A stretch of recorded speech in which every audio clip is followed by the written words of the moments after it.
Good evening, everybody. Once again, thank you very much for joining us tonight. Fantastic turnout. We certainly had a lot of people that registered for the webinar this evening. And tonight we are going to discuss High Point Towers. So once again, I'd like to just thank Martin. And of course, we have Andrew Greenbaum as well, who is going to be doing the actual development of the, well, I'll get into the detail later. Let's not get into the middle of the presentation right now. Guys, first of all, obviously our disclaimer, just to let you know that at the moment, this is for information purposes only. We haven't got the listing up yet, and it has not yet been approved. And of course, we haven't got the filing done in the US yet. So this is purely for expression of interest. Please do not make any investment without getting prior advice from your financial advisor. And just for disclosure purposes, Allbest South Africa is an authorized financial services provider.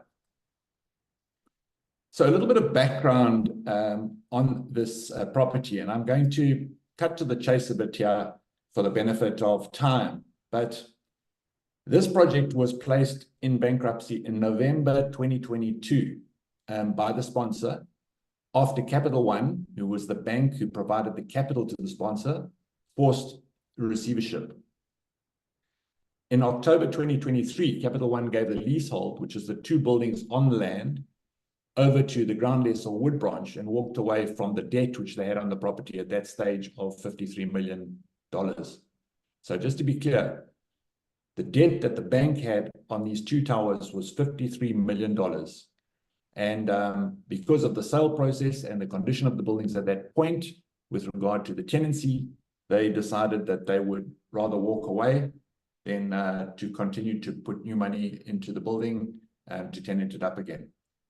And then finally, we engaged with Woodbranch, who was the ground lessor.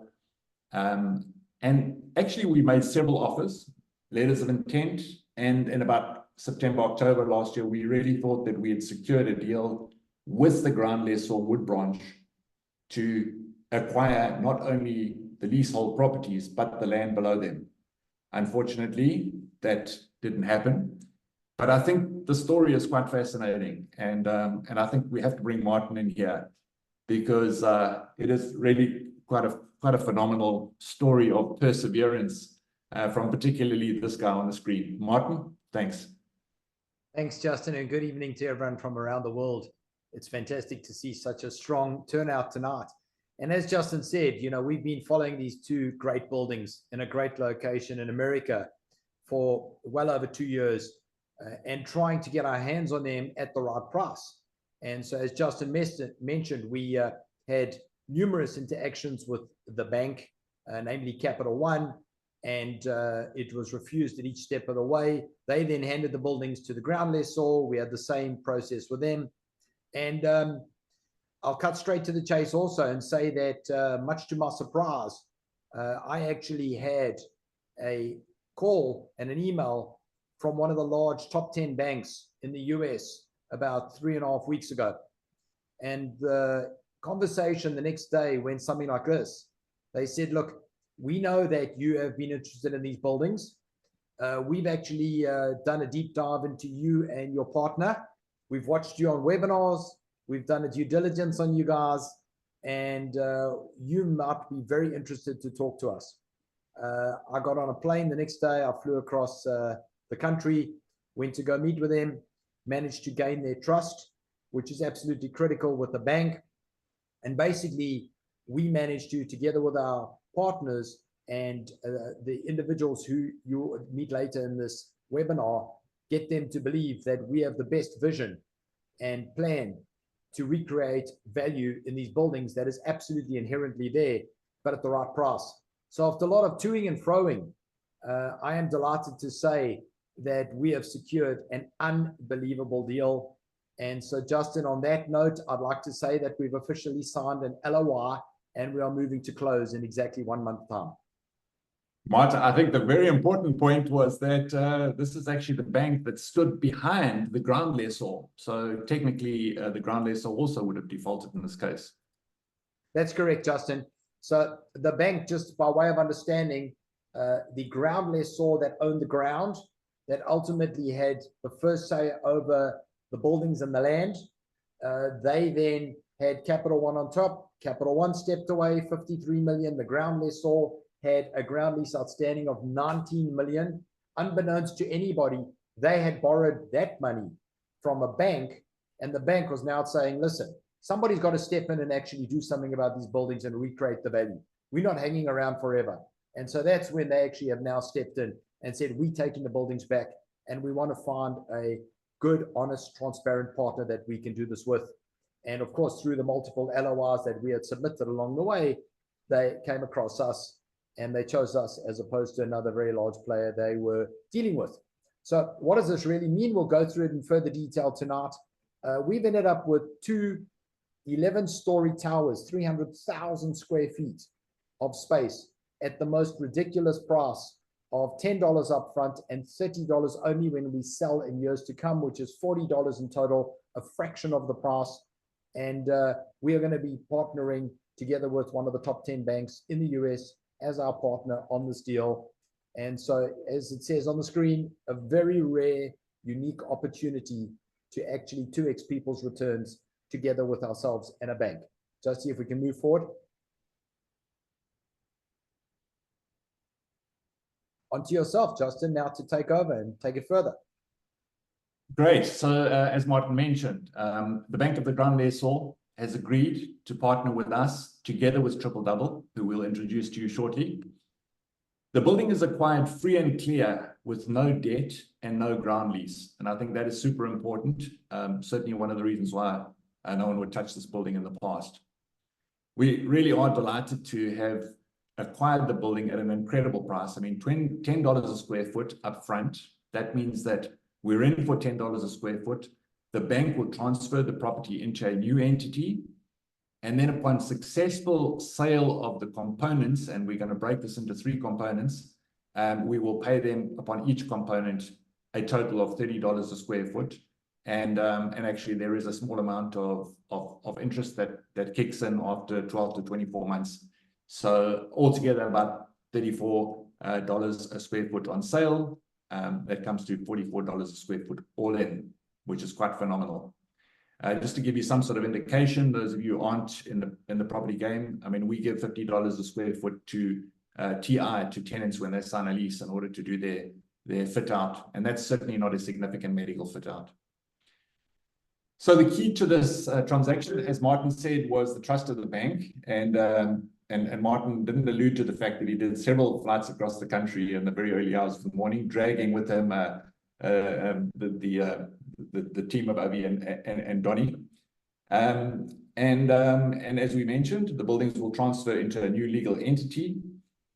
We are acquiring the buildings. And just to give you an idea of the actual transaction, we have paid, I think today we paid the balance of $1 million upfront at risk.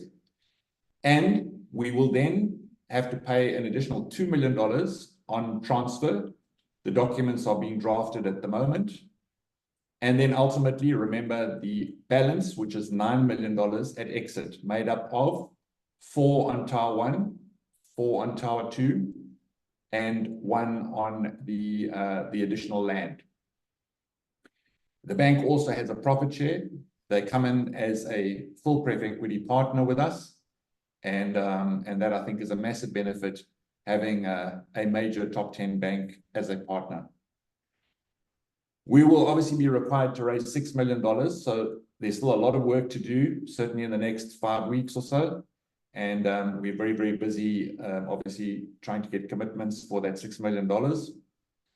And then, I think in summary, any investment depends on buying where you make your profit when you buy the property, because you buy it at a decent price. And in this case, there's very limited downside, but significant upside.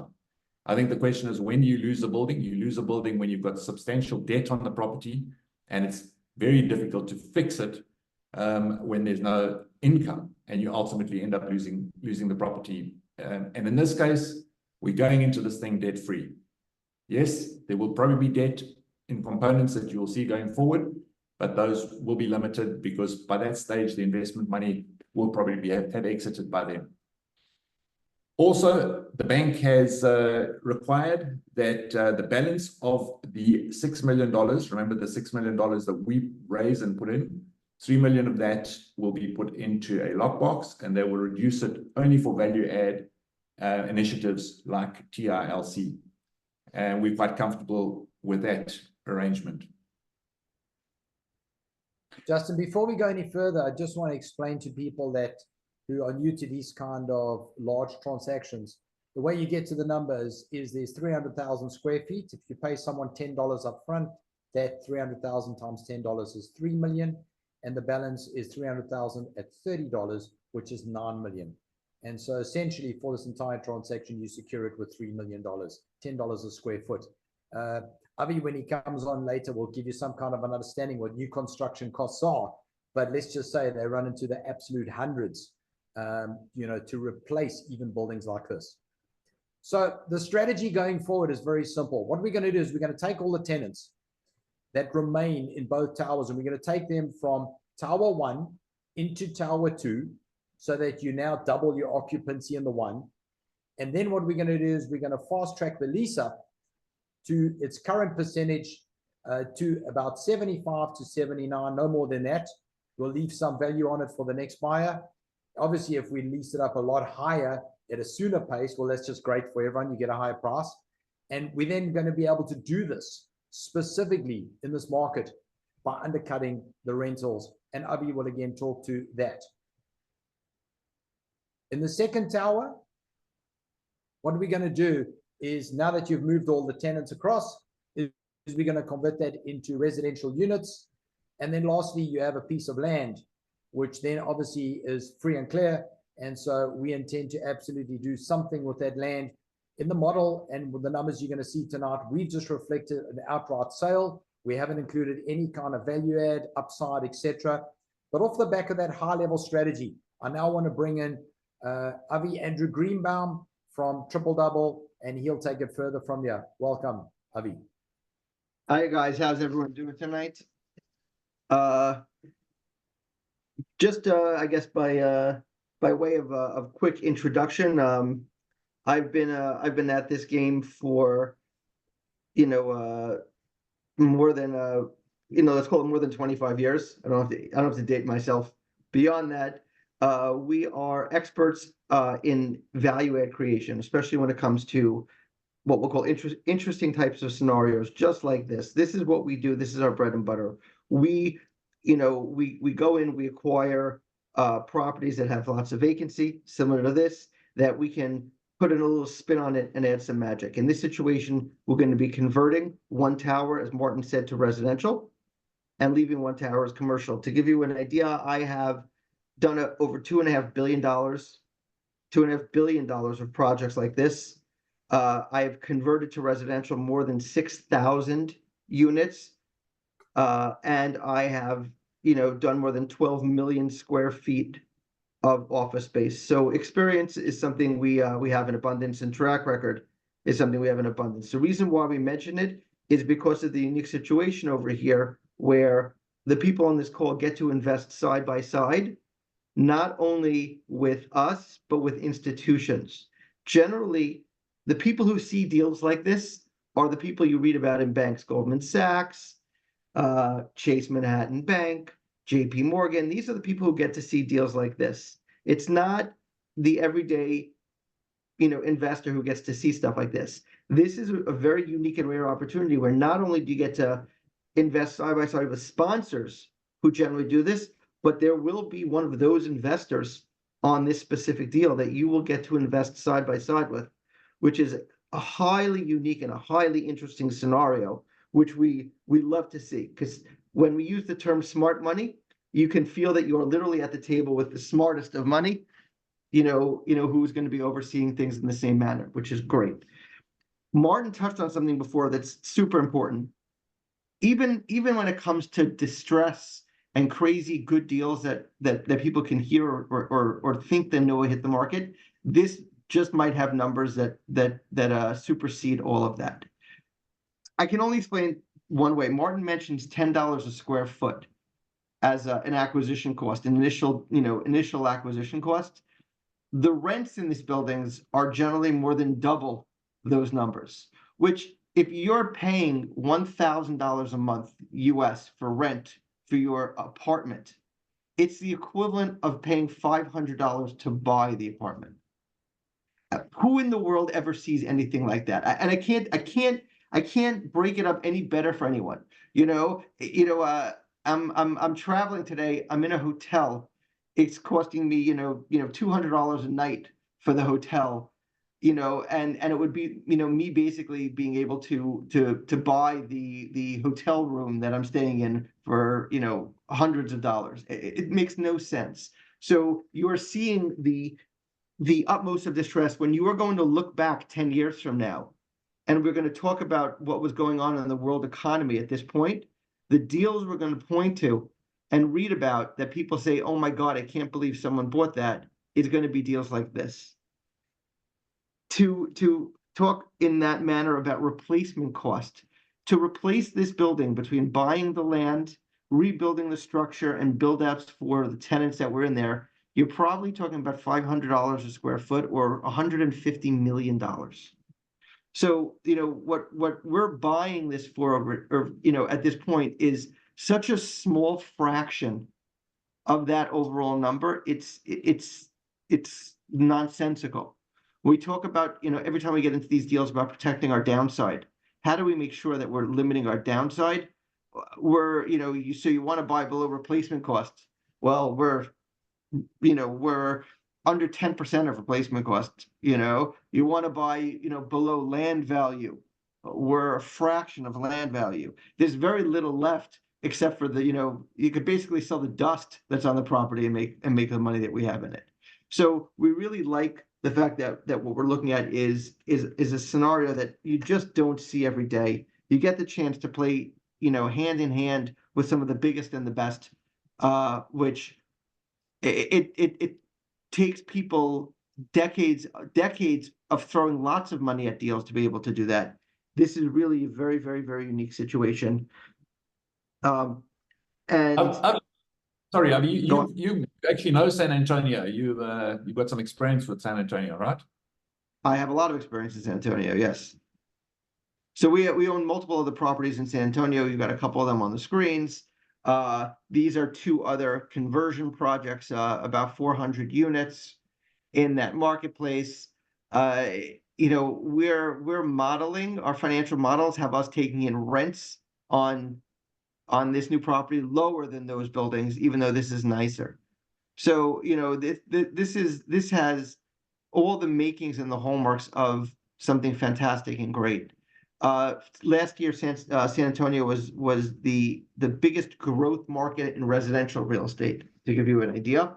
And the city is one of the top 20 fastest growing cities, top 10 actually, fastest growing cities in America as well. So, from a office standpoint, from a residential standpoint, you're looking at a completely different world.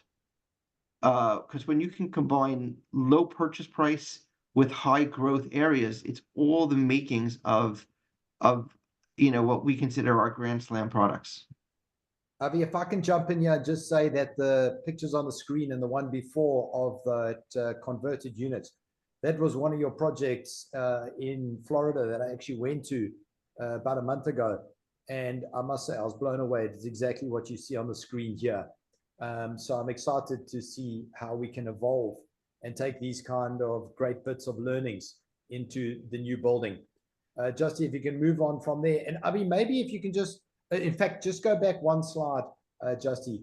Avi, if you can maybe talk about what is your niche and your edge compared to other players, and why is it that you're able to lease up buildings so quickly and efficiently?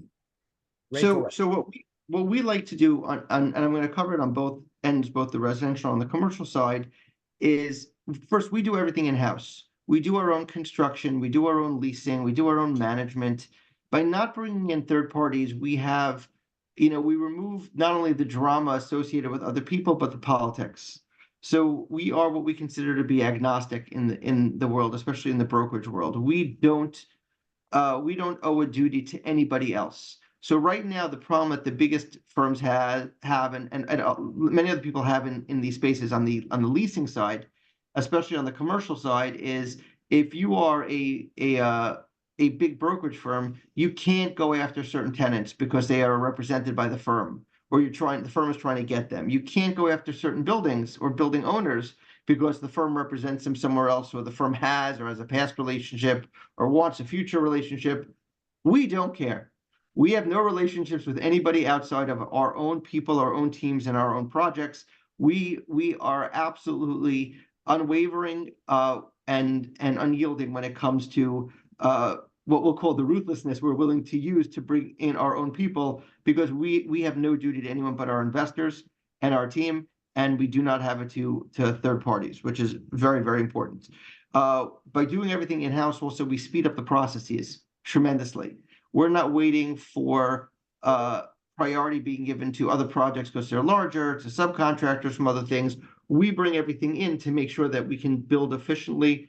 And because we're working in cities like San Antonio, where we already have political connections and we're already working in these types of places, we are really able to change how we do things. Our competitive advantage extends not only beyond some of the physical aspects that we're describing, but it extends into the government, political relationships and things of that nature that, become important to make money later on.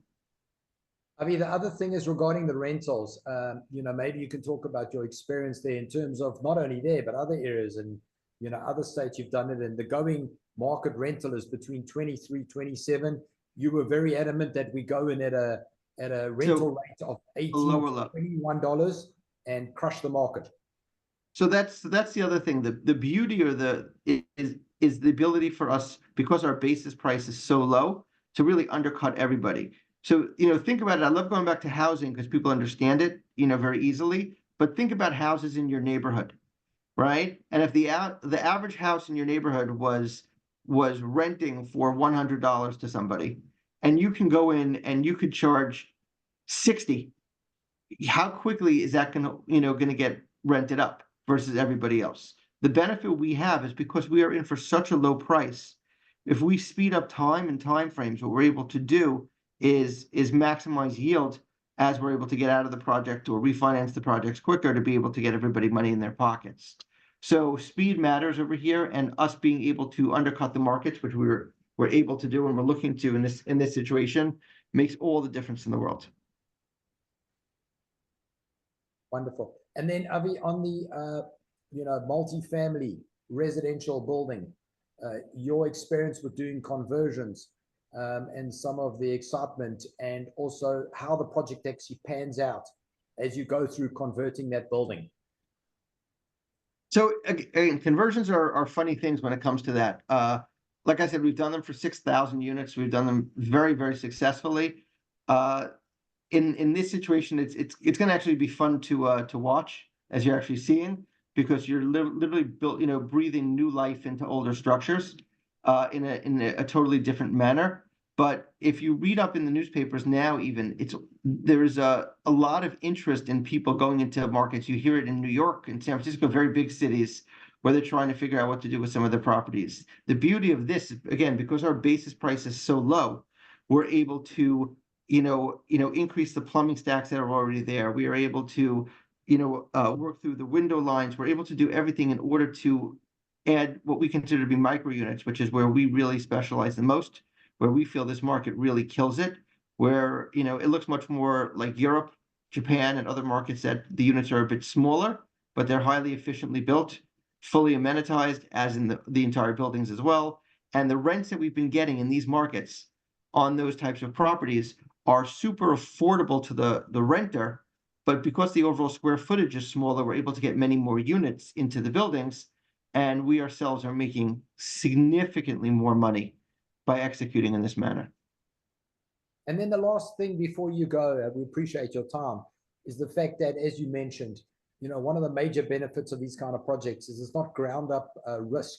You already have a building, you have an elevator shaft, you have elevators that are working, you've got water, you've got lights, you've got plumbing, you've got electricity, you've got everything there.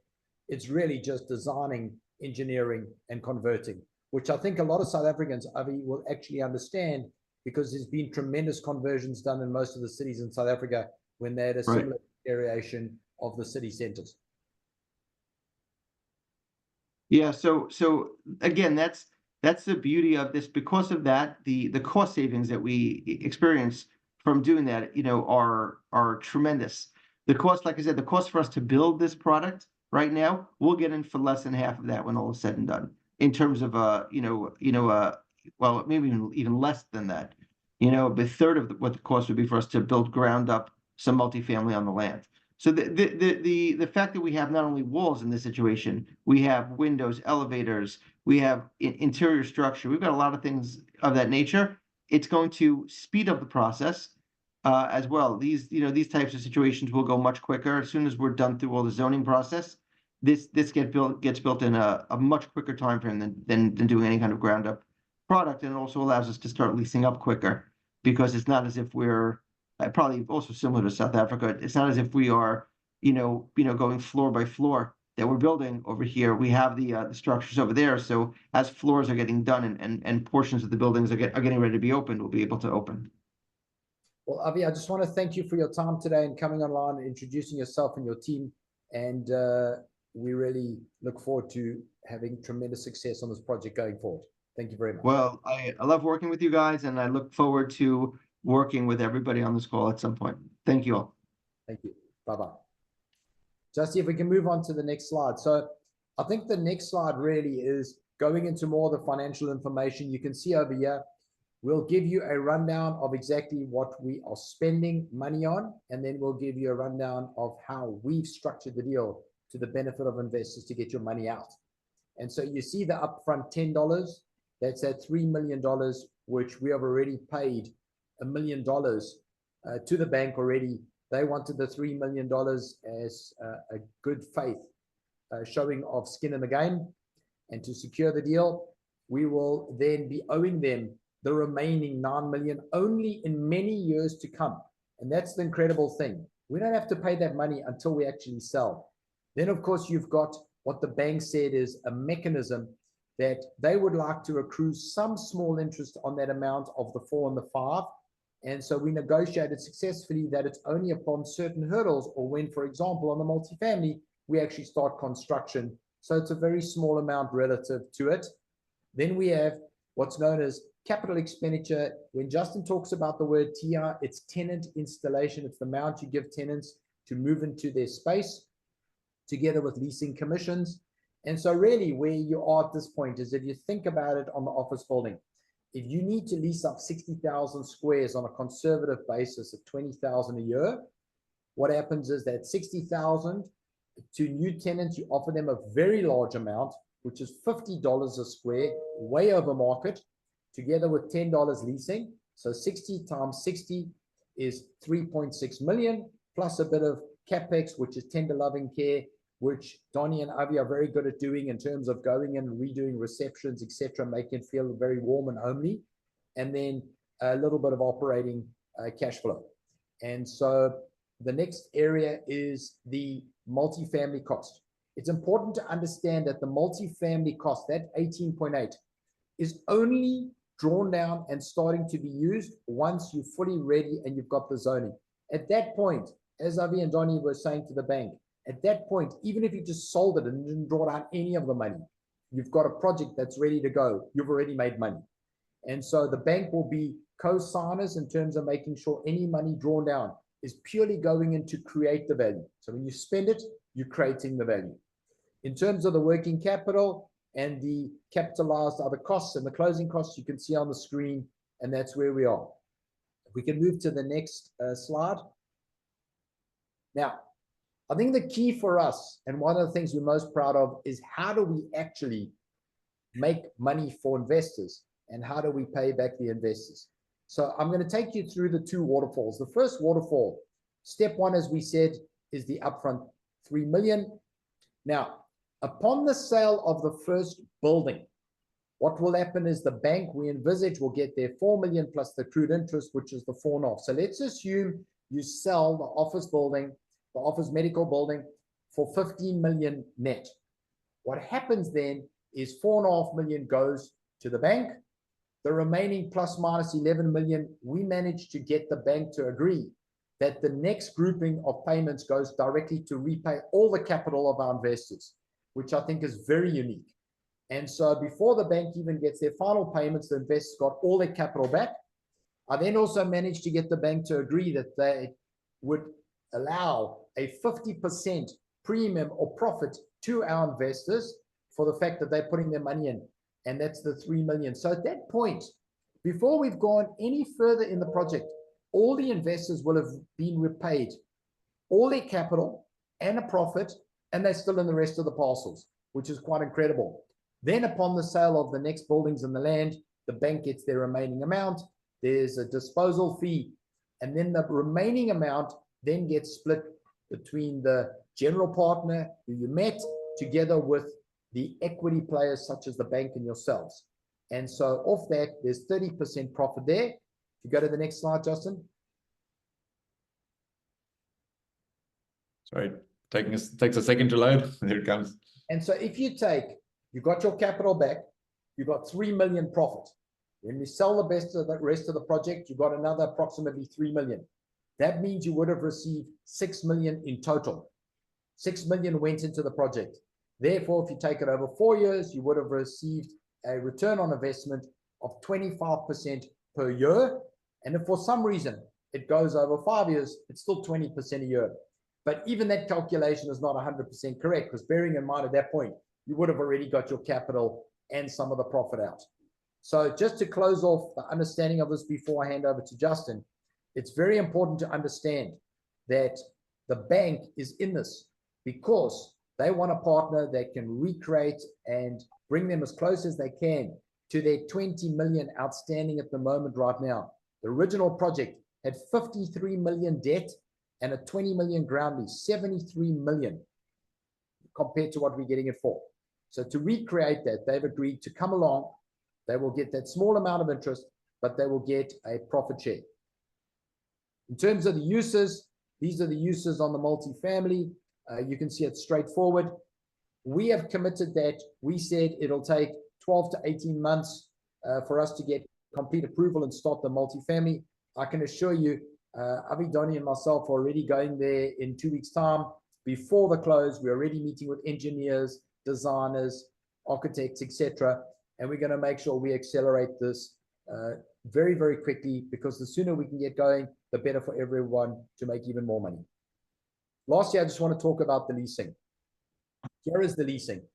And I think for me, one of the most important things is if you look at the leases this year and you look at the leases next year, we've taken the approach that the leasing next year will essentially only happen in August, October, and November, which is extremely conservative. And you can see in the, I just want to draw your attention, in the third last column, there is an amount ranging from $16 at the top, it then goes to $40 and then $50. That is the amount we are going to be offering as a worst case scenario to every tenant. It's above market, together with a very strong leasing commission in the last line to make sure if there are any external brokers that happen to hear about it and come along and say, I've got a tenant, they're looking to cut their rental and they're looking for a sweet deal, we are able to do that.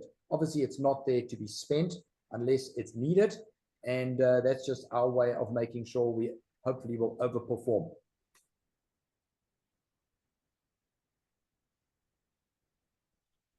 Great, thanks, Martin. So guys, there's still quite a lot of heavy lifting to do. As I mentioned, we need to come up with $6 million. We obviously have allowed for some bridging costs in case we have to bridge before we get to the end. So it might be a little over $6 million, $6,250,000, I think is all we've allowed.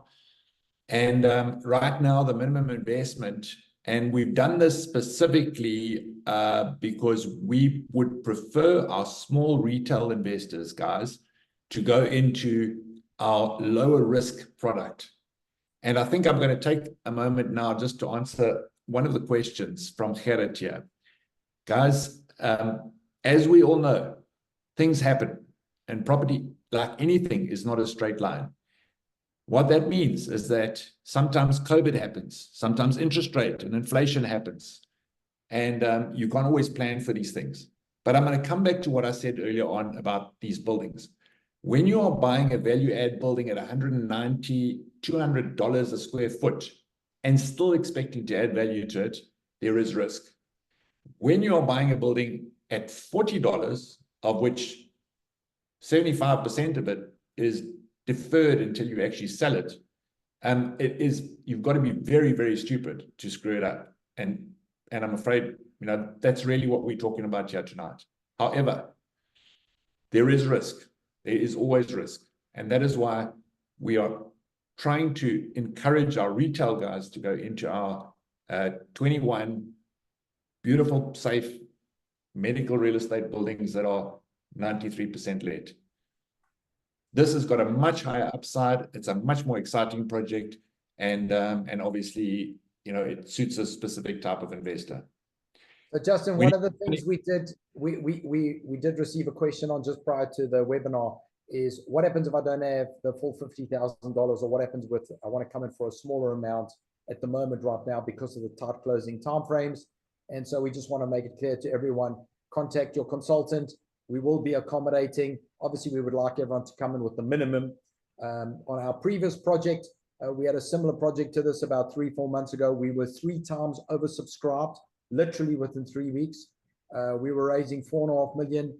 We actually ended up at a number above 10 million. We had to return people's capital to them. So timeframes are very tight, but we will absolutely be accommodating to people. And it's not our intention to cut people out of deals. So just speak closely to your consultants. Investment route, obviously, we're going to do this on the platform as per normal. Guys, at this stage, as I mentioned earlier, this is purely a reservation or a assessment of intent. So please reach out to us. Let us reserve the space for you.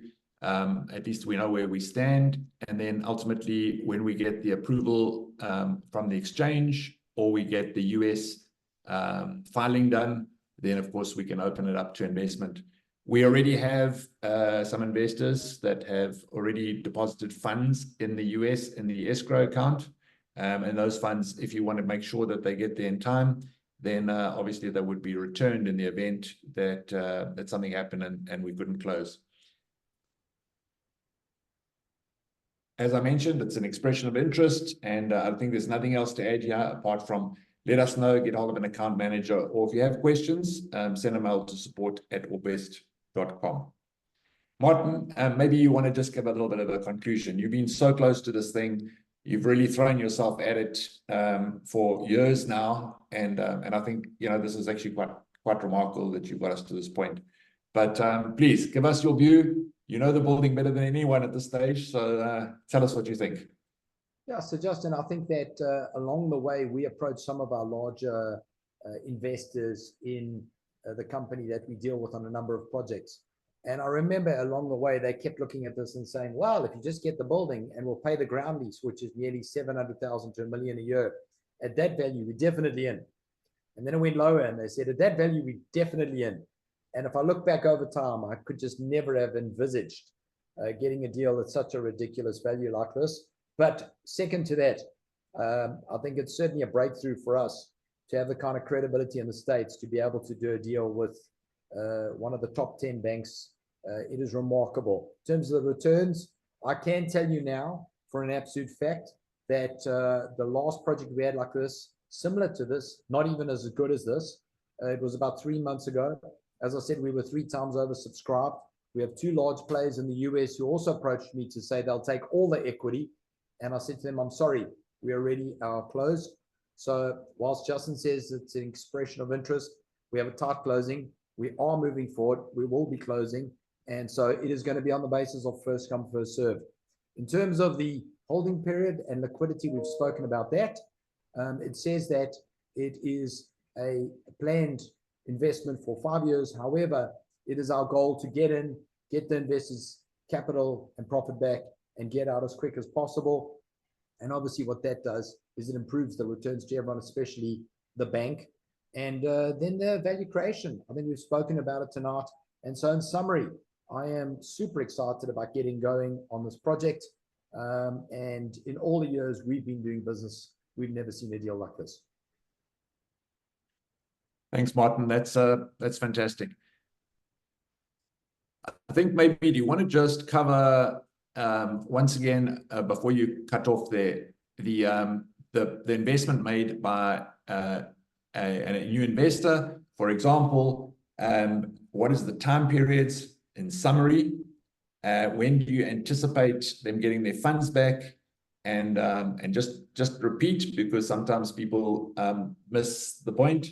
Do you have to wait for 5 or 6 years to get your money out, or is it likely that you'll get it out earlier? Can you just give us that once again, please? Yeah.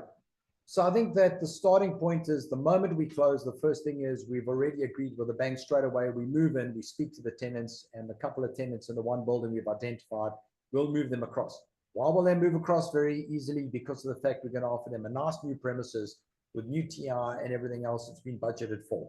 And so we're excited about that. The moment we do that, we cut the expenses on the one building completely whilst we go down the zoning route. What happens then is we've already lined up the people in our network together with Sammy, who heads up the leasing. He's ready to get going straight away to start getting it out across the whole of Texas and other areas where we have relationships to try and get new tenants in. We will do the leasing up on that basis. Over 3 years, we'll take the occupancy to above 70%. And then based on the end of year 3, you sell based on the projections of year 4. That's how it works. There is a net operating income of that building. That net operating income, which is the revenue, less the expenses, which is the rent that you get every month, is a positive number, and there's surplus cash flow, and then that gets sold. At that point, we envisage to pay back according to those steps 1 to 6. Whilst that is happening, the multifamily is continuing, and that will be completed and people will have moved in. And then lastly, as I said, we have just put in the model, we're just going to sell the land outright for a nominal amount and get rid of it. We have clearly agreed with the bank that that would be silly.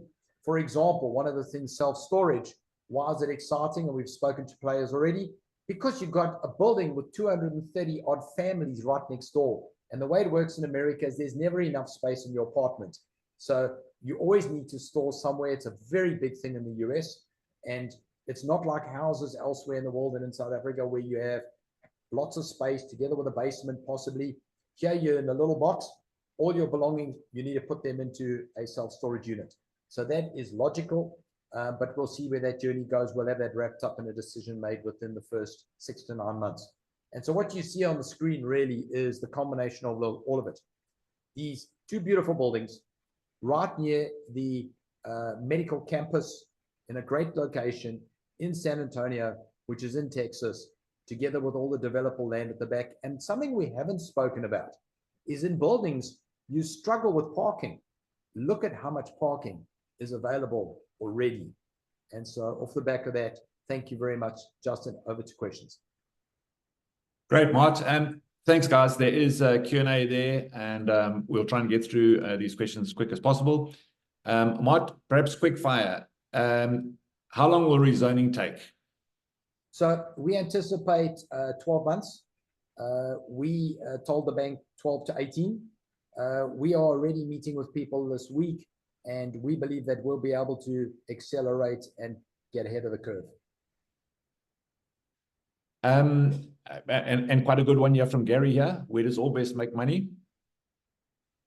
So in terms of the money, there is normally a amount made via the GP, and we have structured a deal with the GP that we make our amount via them. And then one from Rakesh here. I think I'll answer this. What is the minimum amount for existing investors? Rakesh, we set the minimum at $50,000 in order to make it a little bit more difficult for retail investors to get involved. Because you are an existing investor, there is a way that we can work around that. And I suggest that you just chat to whoever is looking after you, and we'll see if we can get you in at a lower amount. I think that sounds a little vague, but we're really trying to make the minimum as high as possible to to prevent a retail investment. So Justin, if I can just encourage everyone, you and I are going to be flat out over the next couple of weeks. We're not going to be available, certainly myself, to answer any questions. If you have got any questions, post them over here now, and we'll gladly go through them.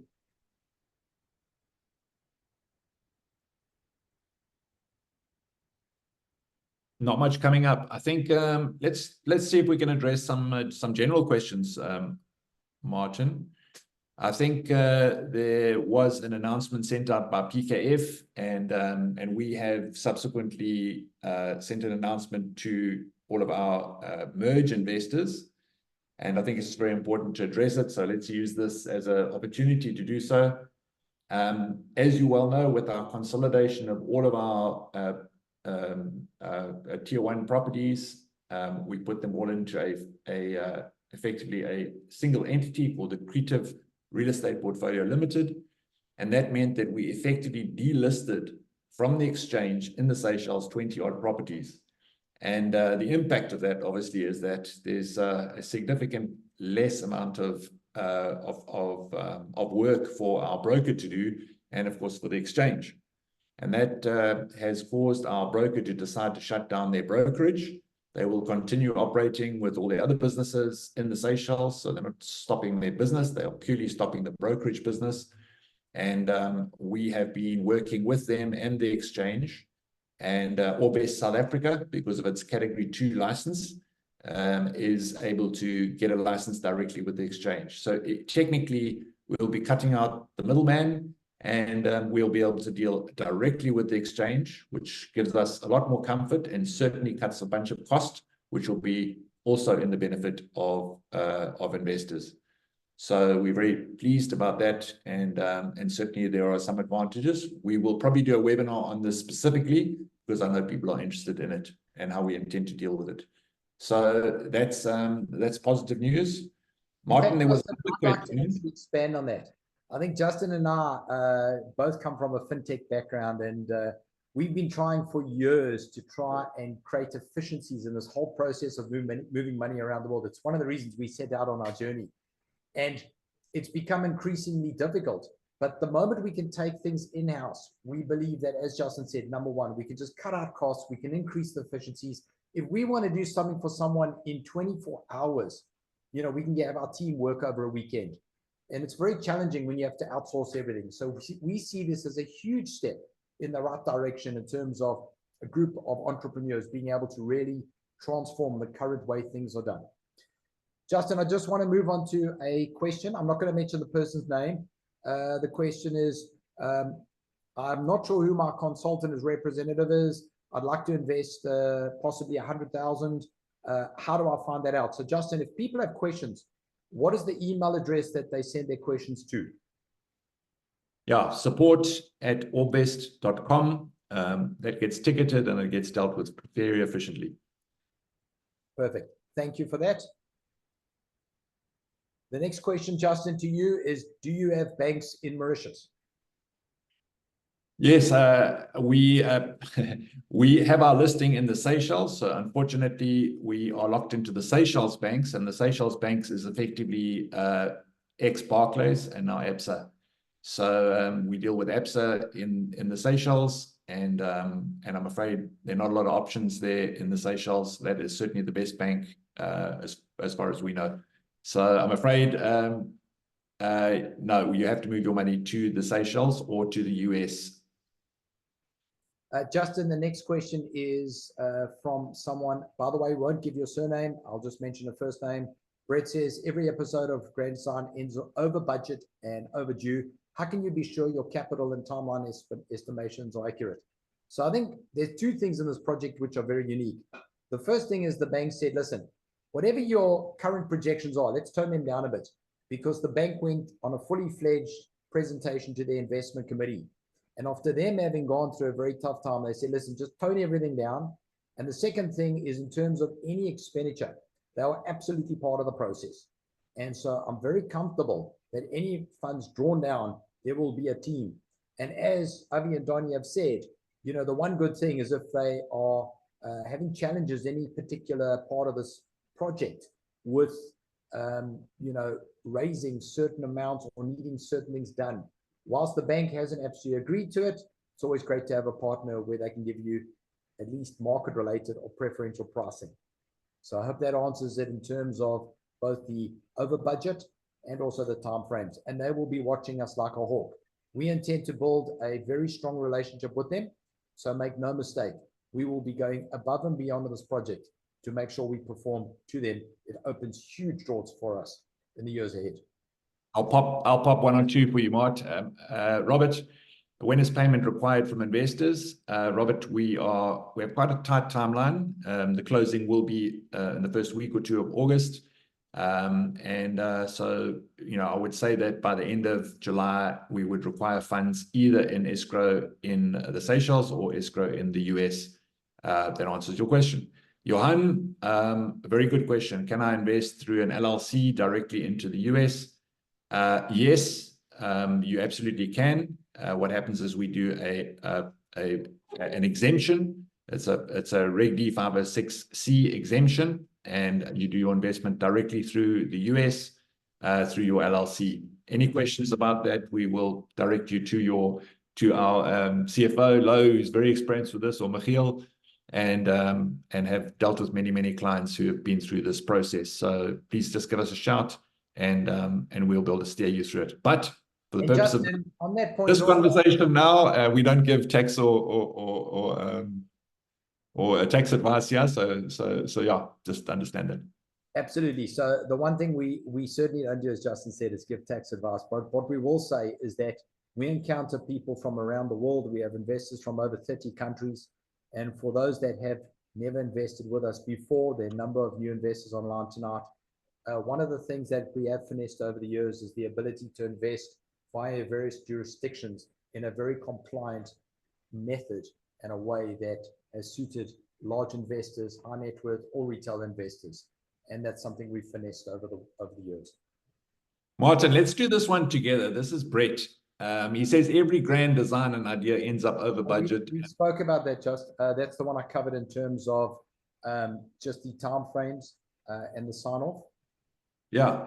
No, I think maybe I think we should add a little bit more color there. Sorry, I'm adding to your answer perhaps, but I think that first of all you need to talk about how these partners Avi and Donnie operate, and their urgency in getting things done, and your experience of walking through buildings with them. I think that's a really interesting story of how the cost of the door handle gets queried, and that gets rejected, at the point of final fitment.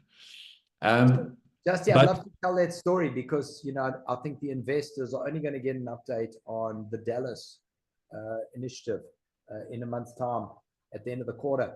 But I mean, it's just been beyond remarkable. I mean, they went into a building, there was no canteen. It would have taken 60-90 days. They had the guy up and running in 3 weeks. They've already had designs approved. They've got a team moving in. They're redoing the whole reception. I mean, we had in there 6 months. Since they've moved in already, we've had new tenants who have come in and signed an LOI already because Sammy got onto them, flew directly to them, signed it up. It's just remarkable. The pace they work at is something that I haven't seen from GPs in the US. And I think the reason why is because when they go into these kind of heavy value-add opportunistic or distressed deals, what they say is that everything is based on how quickly they can get in, create the value, fix it up, give it to the next guy, and get out and move on to the next one. They are not long-term holders. Yeah, that's the story. And and I think, once again, we are not looking to sell these buildings at the top of the market, Brett. And that is very important to understand. We are certainly not looking at selling one building for $50 million, which would have been the valuation some 4 or 5 years ago had the previous sponsor completed their plan, their grand plan, if I can put it that way. And we're looking to sell the thing at between $15 and $20 million. So we're not looking to shoot the lights out here. We're just looking to raise some value and be able to pay investors back out of building number 2 as soon as we get those tenants in there. And I think that makes a significant difference. For me, what gives me comfort is the super low purchase price. You make money when you buy a building, not when you sell it. I think that comes from Mr. Henny Bezuidenhout, guys. Justin, I think we've got one final question and then we can wrap it up. It comes from Gary, who says, how will cost overruns be funded if they occur? So the first thing is I just want to let you know that in terms of the actual setup, the bank insisted on significant cash flow to ensure that if there are any overruns, it's already catered for. That's part of that $3 million up front. Secondly, when projects have had issues in the past and it needs to be bridged slightly, we've stepped in ourselves. Avi and Donnie do this all the time, and we have a bank as a partner. So I think we're very comfortable. We've run multiple scenarios on that. And I think at this stage right now, we don't foresee anything over and above what we've already put in the budget and the model for this. Fantastic. That looks like all the questions. Tonight. Appreciate it. And as I said, please don't be disappointed. Please don't hold it against us if you're not able to get in on this deal. There will be other deals in the future. We just don't want to have a repeat performance of the Dallas deal where we returned a lot of money to people and they weren't comfortable because they didn't react very quickly. So that's my parting words. Thank you, everyone. Have a good evening. Thanks, Mark. Bye.